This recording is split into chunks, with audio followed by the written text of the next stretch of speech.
കൊല്ലത്തെ ഇടതുകോട്ടകൾ തകർത്ത ബിന്ദു കൃഷ്ണ. കൊല്ലം പ്രധാനമായും നമുക്കറിയാം, കൊല്ലത്ത് കഴിഞ്ഞ കാൽനൂറ്റാണ്ടായി CPM വിജയിച്ചിരുന്ന സ്ഥലത്താണ് ബിന്ദു കൃഷ്ണ വിജയിക്കുന്നത്. ബിന്ദു കൃഷ്ണ ആദ്യത്തെ തെരഞ്ഞെടുപ്പുകൾ ഒട്ടേറെ പരിഹാസങ്ങളൊക്കെ കേട്ട ശേഷമാണ് ബിന്ദു കൃഷ്ണ വിജയത്തിലേക്ക് എത്തുന്നത്. പറഞ്ഞതുപോലെ ഒട്ടേറെ പരിഹാസങ്ങൾ, സമൂഹ മാധ്യമങ്ങൾ വഴിയുള്ള അറ്റാക്കിങ്, ഇതെല്ലാം കഴിഞ്ഞ് ബിന്ദു കൃഷ്ണ ഇപ്പോൾ വിജയിച്ചിരിക്കുകയാണ്. കൊല്ലം ജനതയോട് എന്താണ് പറയുന്നത്?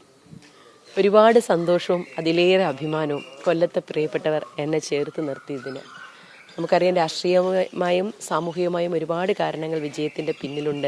അതിനുമപ്പുറത്തേക്ക് കൊല്ലത്തെ പ്രബുദ്ധരായ വോട്ടർമാരുടെ സ്നേഹവും വിശ്വാസവും അത് ഒരു തെരഞ്ഞെടുപ്പ് വിജയത്തിലേക്ക് എന്നെ നയിച്ചിരിക്കുന്നു.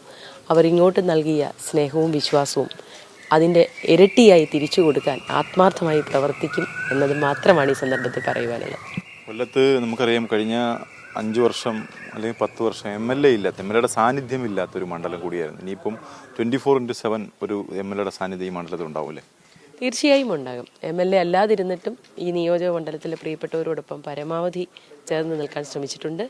ജനപ്രതിനിധി ആയതുകൊണ്ട് തന്നെ കൂടുതൽ ഉത്തരവാദിത്വത്തോടുകൂടി ജനകീയ പദ്ധതികൾ ഗവൺമെൻറ്റുമായി ബന്ധപ്പെട്ട് ഈ നിയോജകമണ്ഡലത്തിലേക്ക് കൊണ്ടുവരാൻ കൂടി പരമാവധി ശ്രമിക്കാം.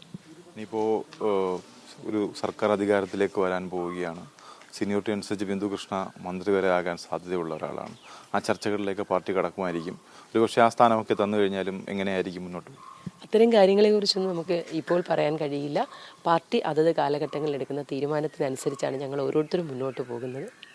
മൊത്തത്തിൽ ഈ പ്രതിപക്ഷ നേതാവ് പറഞ്ഞു 100-ലധികം സീറ്റുകളുടെ വിജയം, വിസ്മയം ഉണ്ടാവും. അദ്ദേഹം പറഞ്ഞ ഓരോ കാര്യങ്ങളും പ്രധാനമായും വന്നു. 100-ലധികം സീറ്റുകൾ ലഭിച്ചു. ഇപ്പോൾ കൊല്ലം ഒരു കോട്ടയല്ലായിരുന്നു, ഇടത് കോട്ടയല്ലായിരുന്നു, അത് തകർത്തോ? എങ്ങനെയാണ് അതിൻ്റെ ഒരു വിലയിരുത്തൽ? ജനങ്ങൾ തീരുമാനിച്ചാൽ പൊളിയാത്ത കോട്ടകളൊന്നും തന്നെ ഈ ലോകത്തില്ല. ഞാൻ ഈ തെരഞ്ഞെടുപ്പ് ആയതിനു ശേഷം എന്നോട് പ്രിയപ്പെട്ടവർ ചോദിക്കുമ്പോഴെല്ലാം ഒറ്റ മറുപടിയാണ് പറഞ്ഞത്: കൊല്ലം ജില്ലയിൽ 7 മുതൽ 9 വരെ സീറ്റുകൾ UDF പിടിക്കുമെന്നുള്ളതാണ്. അത് അന്വർത്ഥമായി കൊട്ടാരക്കര ചെറിയ വ്യത്യാസത്തിനാണ് പരാജയപ്പെട്ടത്. ഈ അധികാരത്തിൻ്റെ എല്ലാ സ്വാധീനങ്ങളും ഉപയോഗിച്ചുകൊണ്ട് അവർ നടത്തിയ എല്ലാ ആക്രമണങ്ങളെക്കാൾ വലുതാണ് ജനങ്ങളുടെ വികാരം, ജനങ്ങളുടെ തീരുമാനം എന്ന് ഒരിക്കൽ കൂടി തെളിയിച്ചിരിക്കുകയാണ്.